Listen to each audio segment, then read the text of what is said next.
전 연세대학교 철학과 명예 교수입니다. 여러분하고 같은 시간을 가지게 돼서 보람 있으리라고 생각합니다.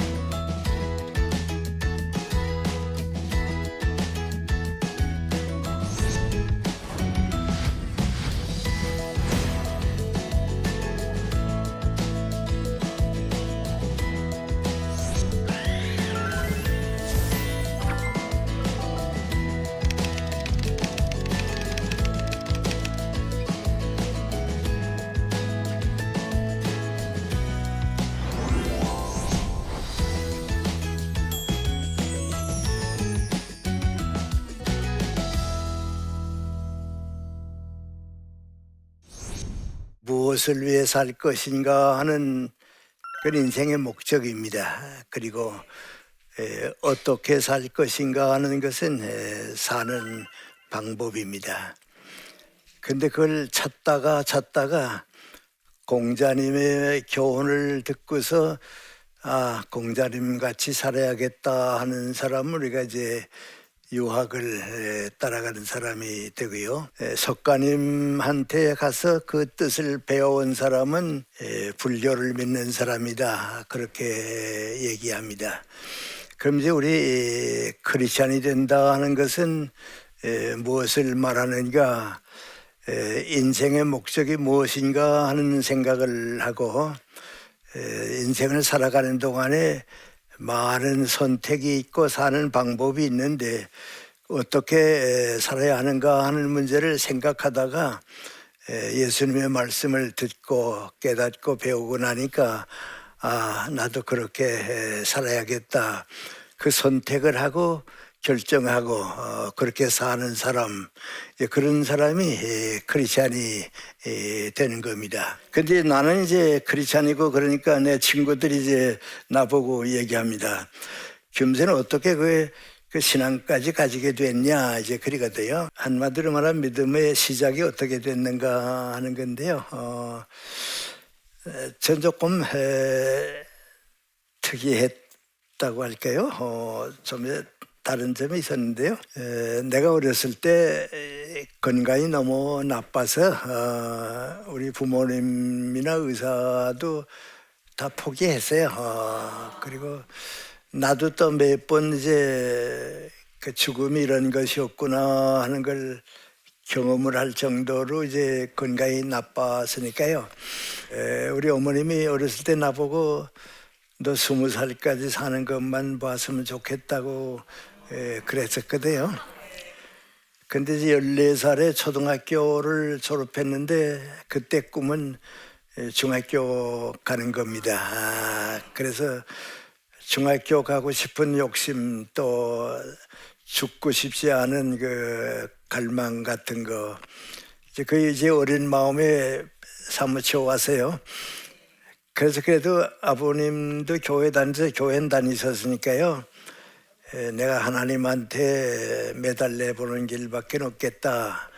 그래서 이제 하나님한테 매달리기로 해서 일생에서 아마 제일 처음 철없는 기도죠. 그 기도가 뭐인가니, 하나님 나한테 건강을 주시면 건강이 허락되는 동안은 내가 나를 위해서 일하지 않고 하나님이 하라고 하는 일을 할 테니까 저한테 건강을 주십시오. 그 기도입니다. 근데 그 기도는 지금 생각해 보면 정말 그 욕심스러운 기도인데요. 살고 싶으니까 이제 하나님한테 이제 약속을 구한 거죠. 건강하시면 허락해 주시면 나 위해서 살지 않겠습니다 했으니까 되는데요. 근데 그 해 종을 소하는 날 우리 어머님이 꿈을 꾸셨는데 내가 이렇게 단정하게 앉아서 무릎을 이게 손을 싸고 앉았다가 하늘로 쓱 올라가 버리고 말더래요. 그래 우리 어머니가, 내가 우리 집안의 장손인데 장손이가 아마 금년에는 죽을래는가 보다. 그래 우리 가족들은 이제 그렇게 어려움을 느끼고 있고 나는 또 어떻게 통과돼서 중학생이 이제 되고 그래 이제 14살을 이제 맞이하게 됐는데 그래도 내가 어떤 하나님을 어떻게 믿는다 하는 건 몰랐죠. 뭐 근데 중학교 1학년 되는 해 크리스마스 때가 됐는데요. 젊은 학교 학생들을 위한 크리스마스 때 부흥회가 있었어요. 근데 우리 중학생은 난 1학년짜리니까 못 가는데 왜 그런지 자꾸 가고 싶대요. 그래서 이제 월요일에서 토요일까지 요새 했는데요. 저녁 시간입니다. 대학생들이 가는데 나도 들어가 보자 가서 이제 앞자리에 앉아서 6번 설교를 들었는데요. 그 이상한 것은 그 설교를 다 듣고 나니까 내가 믿는 하나님이 이런 분이고 내가 이제 따라갈 예수님이 이런 분이로구나. 그걸 그때 깨달았습니다. 그러니까 모르고 기도하고 1년 가까이 있다가 내 신앙이 뭔지 알아야겠다. 그걸 깨닫고 조금 다른 사람들하고 이제 다른 점이 있다고 하면 그때부터 열심히 이제 신앙을 찾았는데 중학교 4학년쯤 되고 나니까요. 교회를 다닌다는 것이 좀 의심스러워지대요. 왜냐하면 어느 목사님 설교나 다 같아요. 그리고 가만 보니까 10년 지나도 같을 것 같아요.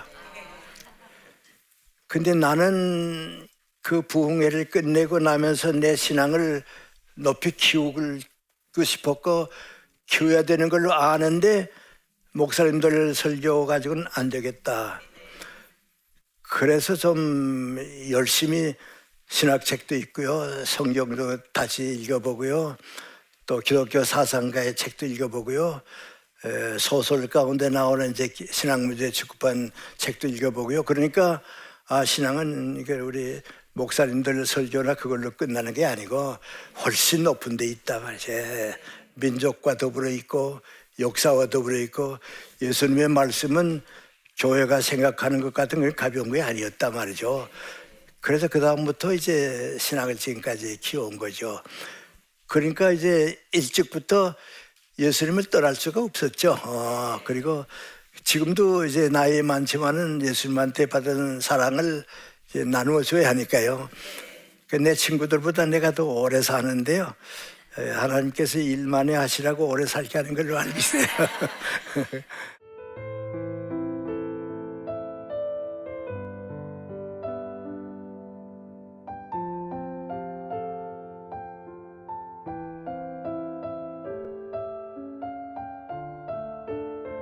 그럼 이제 나 같은 사람이나 이제 내 주변 사람들이 이제 크리스찬이 됐을 때에 무엇을 위해서 살 것인가 할 때 제일 꽃같이 느끼는 게 한 가지 있습니다. 예수님은 그걸 아주 쉽게 무엇을 먹을까, 무엇을 마실까, 입을까, 그것은 이방 사람들, 신앙을 못 가진 사람들이 가지는 생각이지, 신앙을 가진 사람은 그것을 인생의 목적으로 삼으면 안 된다 하고 여러 번 이제 가르쳐 주십니다. 적어도 신앙을 가졌다 하는 사람들은 소유가 인생의 전부고 인생의 목적이라고 생각하는 사람은 그건 크리스찬은 아닙니다.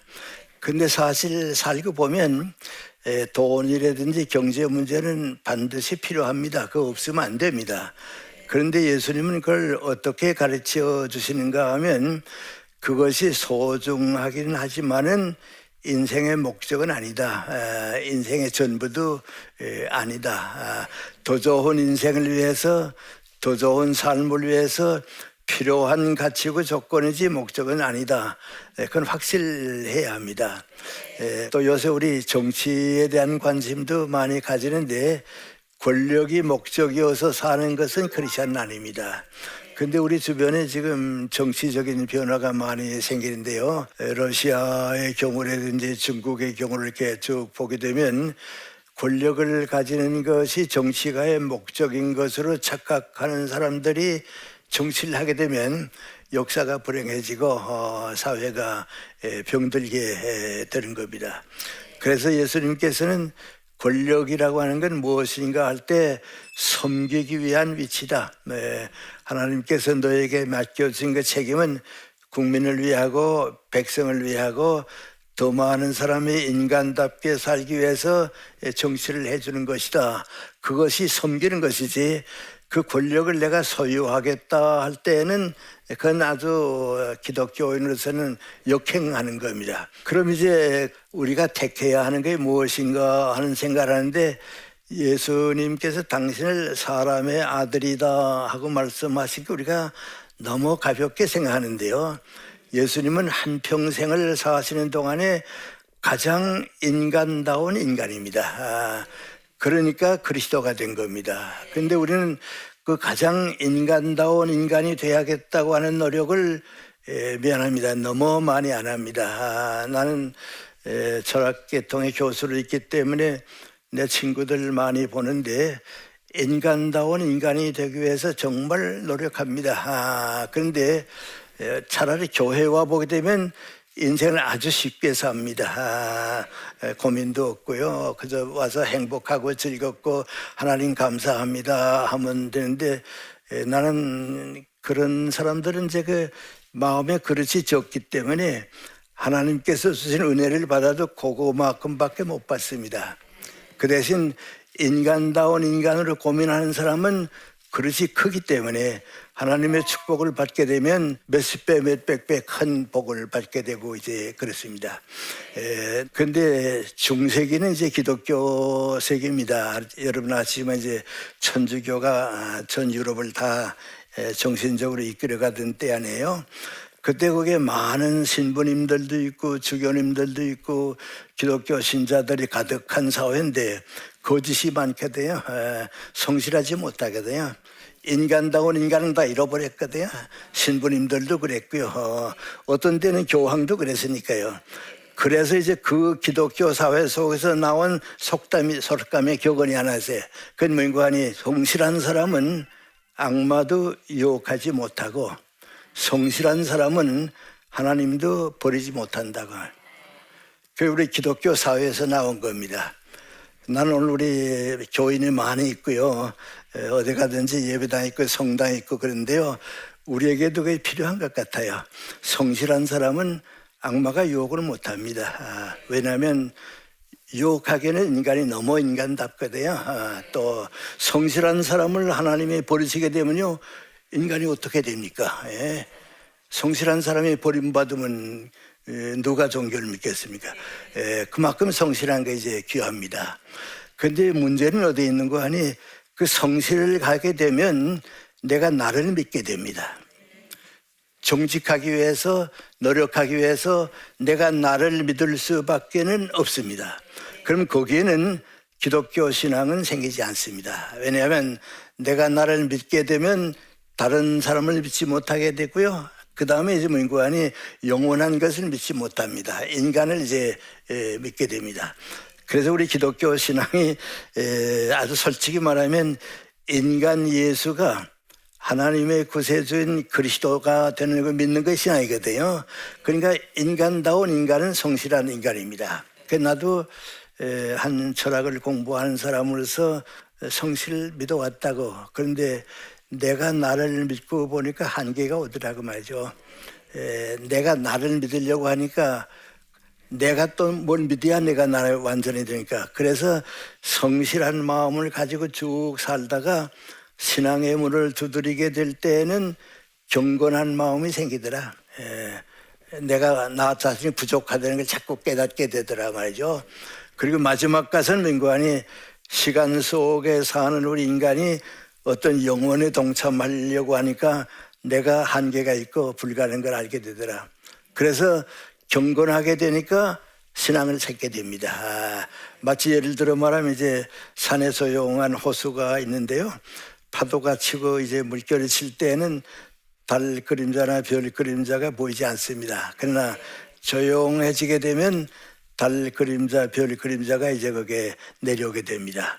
성실할 때는 내가 나를 믿기 때문에 하늘에 별이 있고 달이 있고 낮에는 태양이 있다고 하는 걸 모르는데, 경건한 마음을 가지고 바라보게 되니까 하나님의 은총과 섭리와 사랑이 역사를 이끌어가게 되더라. 그거 믿게 되는 겁니다. 그래서 이제 내가 내 완성을 위해서 내가 인간다운 인간이면서도 나 자신을 초월하기 위해서 신앙을 가지는 데는 경건이 필요합니다. 좀 부담스럽지만요, 무엇을 위해서 어떻게 살 것인가 힘들거나 어렵다고 생각하면 안 되고요. 예수님의 사랑을 깨닫는 사람은 그렇게 살게 돼 있는 거예요. 그게 우리 바로 신앙이에요. 그래서 무엇을 믿을 것인가 하는 생각을 우리 인생관과 연결지어서 다시 한번 반성해 보고 주님에게 가까이 갈 수 있으면 우리 생활이 좀 더 행복하고 더 많은 사람들에게 희망을 주는 인생을 살게 될 것입니다.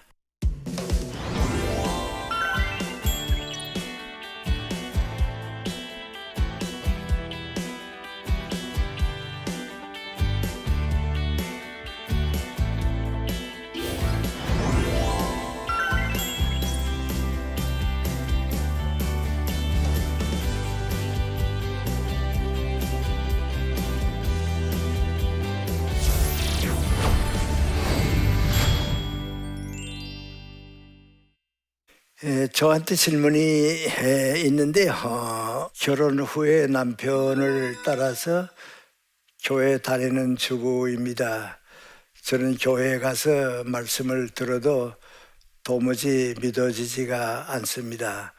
어떻게 하면 믿음이 생길까요? 하는 문제인데요. 내가 원하지 않는데 주어지는 법이 없거든요. 신앙이라고 하는 건 내가 마음의 그릇을 준비해야 신앙이 오게 되어 있는데, 다른 사람 하는 대로 다 하면 되는가 보다, 남들도 그러니까 나도 그렇게 하면 된다 하면 그건 신앙은 안 생겨요. 그걸 신앙이 생겼다고 생각하는 것이 이제 잘못 생각하는 거죠. 그러니까 다시 한번 물어봐야 돼요. 내가 한 인간으로 태어나서 앞으로 무엇을 위해 살까? 어떻게 사는 것이 인생인가? 그러면 예수님 말씀이, 주님의 말씀이 여기 있었구나. 그걸 이제 깨닫게 되는 거죠. 신앙이라고 하는 건 이제 내가 누군가에게 사랑을 베푸는 건데요. 나는 누구에게 사랑을 베풀지도 않았고 베풀 필요를 느끼지 않으면 그건 모르죠. 신앙이 안 되죠. 예를 들면 이제 우리 주부들이 애기를 낳아서 키우지 않아요. 우리 애들을 어떻게 키우겠다고 하는 그 사랑을 아는 사람은 책임도 있고요. 그 높이까지 올라갈 수 있는 그 보람도 있는데요. 그래서 저희끼리 잘하면 되겠지. 뭐 남도 다 그런데 가게 되면 그 신앙을 못 가지요. 그래서 신앙은 성경에도 있지만 대단히 귀한 보물이기 때문에 문제의식이 없는 사람은 안 되고요. 그리고 진주를 돼지 앞에 던지지 말라고 예수님 그러셨거든요. 소유가 목적이어서 신앙을 가진 사람은 안 믿는 게 나아요. 그래서 아까 내가 한 문제요. 돈 벌기 위해서 교회 나온다든지 성공하기 위해서 교회 나온다든지, 남들은 장관도 되고 교수도 되고 뭐 사장도 되는데 난 아무것도 못 되는데 장로락도 돼야겠다 한다든지 말이죠. 뭐 총회장이락도 돼야 한다든지, 그건 신앙 아니에요.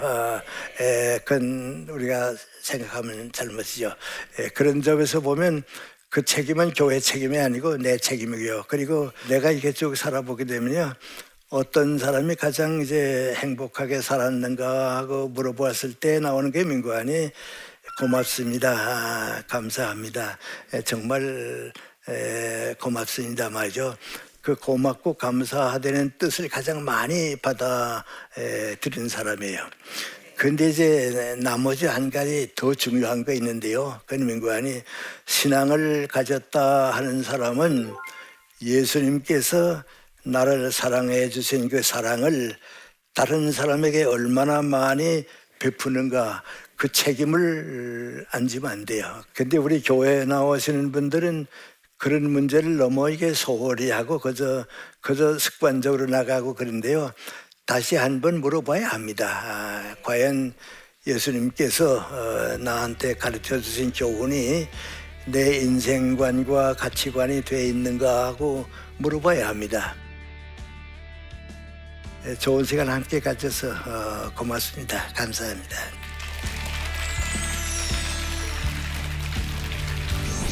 그 행복하게 살려고 하면 고통을 줄여야 하고 불행을 없이 하고 행복한 길로 가야 하는데 그 행복한 길로 가야 하는 것이 어떤 것인가? 선하게 사는 겁니다. 그 다음 하나는 좀 아름답게 사는 거. 그 나는 이제 내 아내가 먼저 가고 우리 어머니는 먼저 가고 내 아내가 가고 90은 넘고 참 힘들었어요. 근데 그래도 두 친구가 함께 있었는데 하는 그 뒷받침 때문에 예, 행복하게 살게 돼요. 유명해졌다 뭐 감투 썼다 남는 거 없어요. 더불어 산 건 행복해요. 그래서 우리 신앙을 가진다 하는 건 바로 그거예요. 사랑의 인간관계예요. 이 프로그램은 시청자 여러분의 소중한 후원으로 제작됩니다.